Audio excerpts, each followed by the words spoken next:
Ane Brun next then, or Ane Brun to give her a proper title. It's a Norwegian singer-songwriter, and we're going to look at her second album, which is called A Temporary Dive, and came out in 2005, firstly in her native Norway, where it went straight into the chart at number 1, and Sweden. Later on, it got a full European release. Now, there's 2 or 3 different versions of this album. There was a specific UK version that was released a little bit later on. There was also a Japanese version, and there was also an American version. The version that I'm talking about now, the version that I've got that I'm listening to, is the original one that came out to start with, which I suppose we'd call it the European edition to start with. Obviously some of those copies did get across to England and other places, and then eventually they decided a little bit later to release it again with a few tracks from her first album added on there as well. But this is the original version of A Temporary Dive, which we're talking about now. And then you're saying, well, go on then, describe it to me. What sort of an album is it?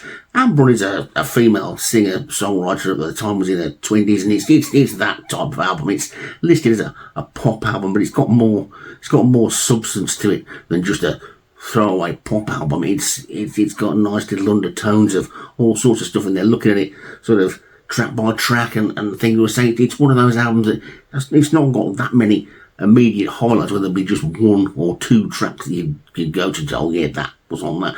It's a nice balanced album where when you put it on, it's one of those albums you think, I should listen to this more often, but it's when you go to the cupboard or the cabinet or whatever, it's not one that automatically leaps at you. But when it does, and when you do put it on, it's one that you find that you think, I should be listening to this a little bit more. The best tracks for me, the 4th track, My Lover Will Go, is probably my favourite track on it. It's got a real feel of a wartime French cafe about it, despite the fact that it's got some flamenco guitar.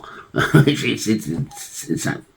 that sounds interesting enough to make you want to go and have a listen to it. Rubber and Soul is another track on there that I really like, and that just conjures up sort of images of being in a dimly lit, smoky jazz club or jazz cafe or somewhere. You can tell from some of the other albums that I've talked about, that's a type of sound that I particularly like. The opening track, To Let Myself Go, and the 3rd track, Balloon Ranger, are really good songs. But apparently the 3rd track there, Balloon Ranger, is a story all about how difficult Ane Brun found it to learn English, because she obviously decided that if she wanted some worldwide success, it was going to be more sensible to record and write in English than in any other language. The track on there, Laid in Earth, is another one that's good, although it's a little bit more in that one, but it's still good. I'm one of these people who can't understand quite why Ane Brun hasn't become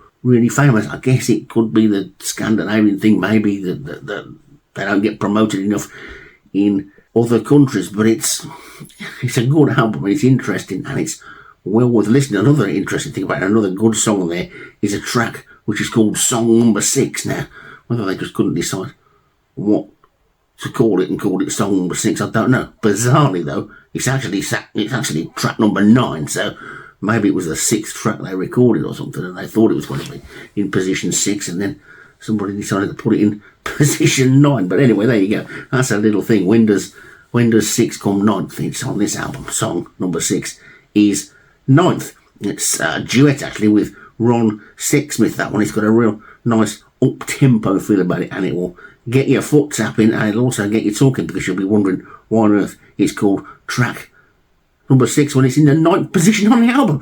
The final track on the album is another one which, again, some people will get what I'm talking about, being a little bit frivolous and silly here. The track is actually called The Fight Song, and it's a sort of a twangy, almost out of tune slide guitar at the end.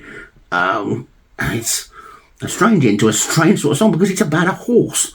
Now, I'm not saying there's anything wrong about writing a song about a horse, but every time I hear anybody writing a song about a horse, I immediately think of that episode of Father Ted, where they attempt to win the Eurovision Song Contest, and they write a song about my lovely horse with his fetlocks blowing in the wind and stuff, and that's a nice little memory of that as well when this comes out. So yeah, Ane Brun, definitely take a look. She's done a stack of albums since. She's still going now. She's done some great albums. This is the first one that I heard. The first album, I think, is called Spending Time with Morgan. That's Ane Brun, Norwegian sort of pop jazzy stuff.